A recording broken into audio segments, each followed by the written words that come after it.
Olá a todos mais uma vez. Seguindo com a nossa série de diálogos com o professor doutor Francisco Batista Assunção Júnior, o Centro de Estudos em Saúde Mental Itupeva apresenta a vocês a penúltima aula da série com o tema de hoje é autismo. Aproveitem mais uma vez e não percam a última aula da série, que será sobre os transtornos do aprendizado. Professor Assunção, tendes a palavra, por favor. Bem, conforme nós falamos, se as deficiências intelectuais seriam o primeiro grande grupo dentro dos transtornos do neurodesenvolvimento, os transtornos do espectro autista talvez sejam o grupo seguinte. E temos que pensar que eles são, diferentemente das deficiências intelectuais, os transtornos do espectro autístico são quadros descritos mais modernamente, ou seja, eles são descritos basicamente em 1943 por um psiquiatra de origem ucraniana radicado nos Estados Unidos, chamado Leo Kanner, e que diagnostica nesse momento um grupo de crianças que se caracterizam por um isolamento intenso, uma atividade ritualística que ele descreve como uma tendência à mesmice, movimentos estereotipados e uma linguagem com pouca função comunicativa, com presença de ecolalia e de inversão pronominal. Isso é descrito em 43. Em 1951 sai o DSM-1, que não cita autismo. Aliás, até o final dos anos 60, começo dos anos 70, autismo ele é descrito, mas não faz parte das classificações nem do DSM e nem da CID. E ao final dos 60, início dos 70, nós temos uma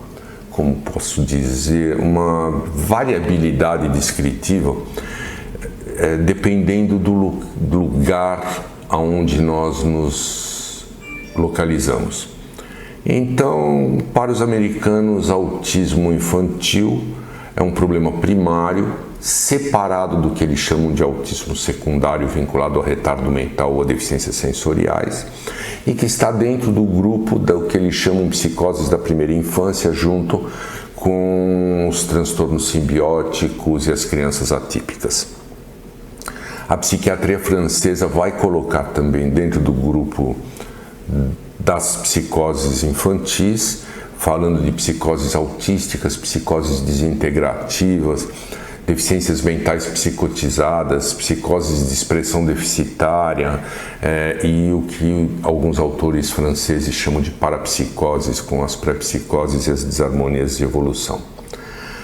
Na Inglaterra, nesse momento, se mantém uma descrição que data da década de 30, que é o de esquizofrenia infantil. E numa boa parte dos países europeus nós vamos trabalhar com um conceito vago de psicoses infantis.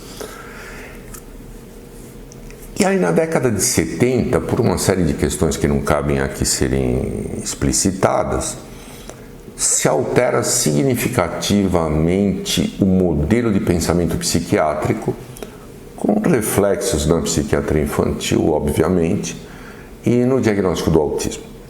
Então, autismo passa a ser visto de uma maneira puramente descritiva, nosográfica, enquanto um conjunto de alterações caracterizadas por alterações de percepção, de desenvolvimento, de relacionamento, de linguagem, de motilidade, e que vão culminar com o aparecimento e a descrição dele no DSM-3 e posteriormente no DSM-3R, isso final dos anos 70, já começo dos anos 80, e passa então a ser conceitualizado como uma síndrome comportamental com etiologias biológicas múltiplas, evolução de um transtorno de desenvolvimento, e que se caracteriza basicamente por uma dificuldade na interação social e no relacionamento com os outros, associado a alterações de linguagem e alterações de comportamento. Isso significa, comparativamente com a descrição kanneriana de 43, uma mudança conceitual. Kanner descreve autismo como uma doença a partir dos modelos descritivos implementados pelo DSM-3, nós passamos a vê-lo como uma síndrome. O Kanner pensa em questões de base afetiva. Hoje nós pensamos predominantemente em autismo como um déficit cognitivo. Se aventam teorias durante todos os anos 40, 50 e mesmo 60 que enfocam a base psicogênica do autismo, e hoje nós enfocamos predominantemente a base biológica do autismo. Essas mudanças conceituais, elas provocam mudanças, por exemplo, na prevalência. Uma vez que para o Kanner são considerados quadros raros, o DSM-3 fala numa prevalência de 4 para 10 mil, e hoje nós já temos autores falando ao redor de 1 para 48, ou seja, 2%, que é uma prevalência altíssima. E essas mudanças conceituais também levam a mudanças terapêuticas. Enquanto se pensa autismo como um quadro psicótico, o tratamento é com antipsicóticos, o que hoje significa, pensando-se tratamento psicofarmacológico, tratamento somente de sintomas-alvo, uma vez que nós trabalhamos com quadros considerados sindrômicos. Enquanto se pensavam causas afetivas do autismo, se pensava em tratamentos de base psicoterápica, tentando-se a reconstrução dos vínculos elementares dessa criança. A partir do momento em que se pensam o autismo enquanto um transtorno de base cognitiva, passa a se trabalhar com modelos pedagógicos de reabilitação predominantemente cognitivo-comportamentais. E aí, diferentemente dos quadros de deficiência intelectual, nós estamos falando do quê? Nós estamos falando de alterações, se é que podemos dizer dessa forma, modulares nessa cognição, né? Com uma série de teorias implícitas, como prejuízo de teoria da mente, ou seja, dificuldade em eu perceber o que o outro está pensando ou sentindo, déficits de coerência central, onde se perde a capacidade de processar informação dentro do contexto, privilegiando-se detalhes em detrimento do geral.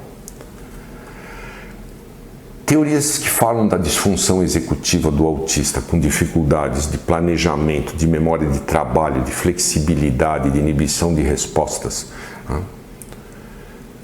E teorias que falam sobre empatia e sistematização, onde se pensaria que os seres humanos poderiam se agrupar sendo mais empáticos e menos sistematizadores, ou mais sistematizadores e menos empáticos. Dentro de um contínuo desse tipo, os autistas estariam na extremidade dos não empáticos e extremamente sistematizadores. São modelos teóricos que nos fazem pensar a variabilidade dos quadros autísticos que nós observamos dentro daquilo que é denominado, por exemplo, ao DSM-5 de um espectro autístico. Como se fosse uma novidade, mas que vem desde a década de 80, sendo descrito, estando numa ponta, os mais comprometidos, inclusive associados a uma deficiência intelectual, muitas vezes graves, e na outra ponta, aqueles praticamente sem deficiência intelectual ou com inteligência normal, aonde a sintomatologia ela é muito tênue, né, com os prejuízos sociais sendo bastante leves, os prejuízos linguísticos muitas vezes perceptíveis só através de alterações de prosódia ou de forma, com dificuldade em interpretação de metáforas ou coisa parecida, e a tendência à mesmice descrita pelo Kanner sendo vista como um interesse específico. Com isso, o DSM-5 de 2013, ele junta o que o DSM-4 havia separado, tudo num grupo só. Ele exclui síndrome de Rett dos transtornos do espectro autista, mas mantém todos os outros quadros dentro do mesmo grupo, o que aumenta mais ainda a variabilidade e a inespecificidade do diagnóstico. E ele junta o déficit de sociabilidade com as alterações linguísticas, porque, segundo os seus autores, segundo aqueles que o conceberam, isso facilitaria a discriminação entre os diferentes pacientes. E se inclui pela primeira vez, embora já fosse descrito pelo Kanner em 43, os comportamentos sensoriais incomuns como uma categoria de critério. Mas basicamente isso. A grande contribuição, a meu ver, que o DSM-5 traz são os critérios de gravidade, porque ele divide em 3 grupos, nível 1, 2 e 3, nível 3 que requerem um suporte muito grande, nível 1 que requerem suporte, e nível 2, óbvio, intermediário, que requerem um suporte grande. Por que eu acho isso importante? Primeiro porque a gravidade vai depender da gravidade da comunicação, do padrão comunicacional comprometido e da gravidade dos comportamentos repetitivos, quer em frequência, quer em aderência, quer em intensidade. Porém, acho que mais importante que isso ainda é algo que vem sistematicamente sendo desconsiderado pela mídia, que é, independente do pequeno comprometimento, os suportes são necessários, porque a ausência de suportes pressupõe prejuízos adaptativos em algumas atividades específicas, principalmente nas atividades interpessoais mais sofisticadas, tipo relacionamentos duais, sejam a nível profissional, mas principalmente a nível pessoal.